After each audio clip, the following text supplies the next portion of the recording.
तपस्वीभ्योऽधिको Yogi ज्ञानिभ्योऽपि मतोऽधिकः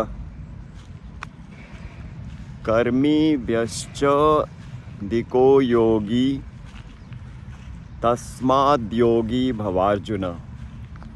I am sharing verse number 46 of the 6th chapter of Bhagavad Gita, Dhyan Yoga of meditation.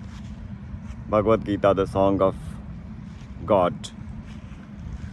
We are learning from the pearls of wisdom, the nuggets of spirituality, to learn the techniques of meditation and to learn the art of living holistically and learning the art of remaining in bliss and peace every moment in our life. So let us meditate on this verse and let us bring this in our mind when we sit down to do our daily meditation. Maybe for 5 minutes, maybe for 10 minutes, maybe for 15 minutes. But we should enjoy meditating on this verse, which is the second last verse of this chapter, the 6th chapter, Dhyan Yoga, the yoga of meditation in Bhagavad Gita, the song of God. After explaining many beautiful nuggets of wisdom in the chapter, Shri Krishna started with a beautiful shlok, Anashrita karma phalam karyam karma karoti ya sa sannyasi cha yogi cha niragnir na chakriyaha. He made it very clear right in the beginning that who is the real sannyasi. The real sannyasi is the one, the real renunciate is the one who is not attached to the fruits of his actions. He just focuses on his actions and he leaves the results of his actions in the hands of the Lord, the Supreme Almighty, who is the controller of all, controller of the universe. The faith in that controller of the universe is what we are trying to enhance and strengthen. So that's how the first shloka, the first verse in the 6th chapter begins. And then we move on to another iconic verse. Uddared atman atmanam na atmanam avshadayat atmaiva hi atmano bandhur atmaiva ripuratmanah. The mind that you have been equipped with by the divine, by the nature, is the most fascinating tool that we have. We can use that to elevate ourselves, to elevate our soul. But if we are careless, we can degrade our soul, we can degrade ourselves. So the mind becomes both an enemy and a friend. This is the verse number 5.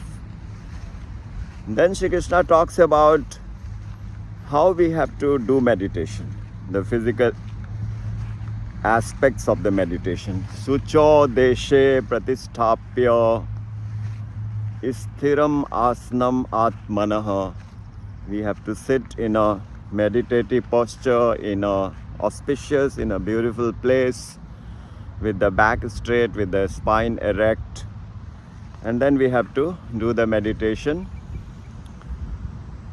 Chaila Jina Kushottara. He talks about 5,200 years back. The recommendation was that you have a layer of deer skin and a cloth and the kusha grass.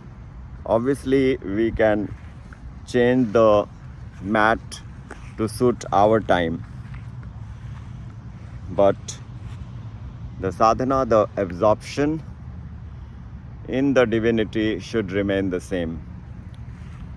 Then he moves on to another beautiful shlok which is about the work-life balance. Yuktahara viharasya yukta chestasya karmasu yukta sapnava bodhasya yogo bhavati dukkha. Perhaps verse number 16 or so. And he talks about some other beautiful verses. Finally, coming to verse number 30, Yomam pashyati sarvatraha sarvam mai sa pashyati tashyaham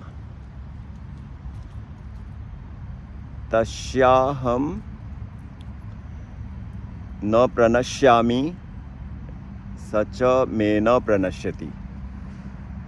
If someone sees me in everything and if someone sees me everywhere, that person is never lost to me and I am never lost to him. This is an iconic verse. Then the two verses which talk about the flickering mind, 34 and 35. Chanchalam hi mana krishnam pramathi balvadridham abhyasena tu kaunteya vairagyena cha grihate. 34 and 35. Asanshayam mahabaho manodurnigraham chalam. Mind is so fickle, so obstinate, so strong, so restless. How to control it? Vayo river sa dushkaram. It is like stopping the wind. And Sri Krishna says, indeed it is very, very difficult to control, but it is not impossible. With vairagya and abhyas, with practice and detachment, we can achieve the results. And then I come to the verse which I selected to be the theme verse for this week's meditation. Tapasvi bhyo dhiko yogi Gyanish chabhyo matodhika Karmish chabhyo dhiko yogi Tasmad yogi bhavarjuna. There are these 4 types of sadhak. The aspirants, spiritual aspirants. One is tapasvi. He believes in performing a lot of austere acts. He is called a tapasvi, ascetic. He becomes very austere in his food, in his other disciplines, brahmacharya, etc. He is a tapasvi. And then there is jnani, who studies the scriptural knowledge and becomes an expert.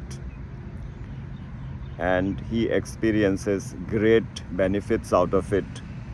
And the third is the karmi, who believes in the karma kand of the Vedas, where he performs many actions which are in line with the conjunctions, with the injunctions of the Vedic rules and regulations. So, tapasvi, ascetic, jnani, the man of knowledge, and karmi, the man of action. But Sri Krishna says the yogi who wants to connect to God without really getting involved in the actions, in the knowledge, or in the austerities, he is superior to those 3. So, yogi is the most superior because the connection to the divine is the highest pursuit. And that is the theme of today's meditation. But if you look at the last verse of Bhagavad Gita, this chapter 6, that is the most important, because who is the real yogi?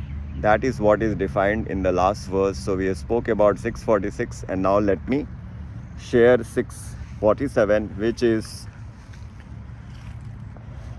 Yogi Nam api sarvesham mad gatyanantaratmana Shraddhavan bhajate yo mam sacha yukta tamo mato sacha yukta tamo mata. I may have made a couple of mistakes in the letters here and there, but the meaning is, amongst all the yogis, the highest is the one who remembers the Lord Sri Krishna. He meditates on his form, he remembers him, and he does that with faith. Such a person is the highest. So today's meditation on the verse 647, for us to implement our commitment to Formula 44. Take care and see you in the next video.